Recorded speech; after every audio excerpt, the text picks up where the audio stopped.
Jansangram news, बातमीची सत्यता हीच आमची ओळख। वर्ध्यात औषधबंदी फुसकी, AIOCDच्या हाकेला मेडिकल व्यावसायिकांचा ठेंगा। AIOCDच्या देशव्यापी औषध विक्री बंदच्या हाकेला वर्धा जिल्ह्यात अत्यंत अल्प प्रतिसाद मिळाल्याचे चित्र 20 मे रोजी पाहायला मिळत आहे।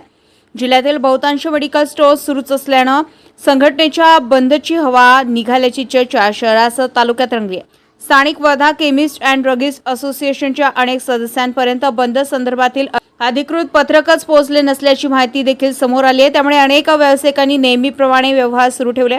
वर्धा शहरातील विविध चेन मेडिकल शॉपी देखील दिवसभर सुरू असल्याने बंदला अपेक्षित प्रतिसाद मिळू शकला नाही असं दिसत आहे।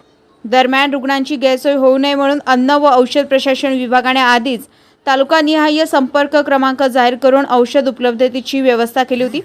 आपत्कालीन परिस्थितीत रुग्णांना औषधांचा पुरेसा साठा मिळावा यासाठी विभाग सतर्क असल्याचेही स्पष्ट झाले। औषध व्यवसायाशी संबंधित विविध प्रश्न केंद्र शासनाच्या GSR 220E GSR 817E नियमाविरोधातील नाराजी, ऑनलाईन औषध विक्री, कॉर्पोरेट कंपन्यांकडून दिले जाणारे मोठे डिस्काउंट आणि बनावट औषधांच्या मुद्द्यांवर अखिल भारतीय औषध विक्रेता संघटनेने 24 तासाच्या भारत बंदची हाक दिली होती।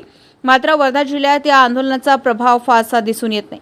ऑनलाईन औषध विक्री बंद करा, कॉर्पोरेट सवलती रोखा आणि कोविड काळातील काही अधिसूचना मागे घ्या अशा प्रमुख मागण्यांसाठी हा बंद पुकारण्यात आला।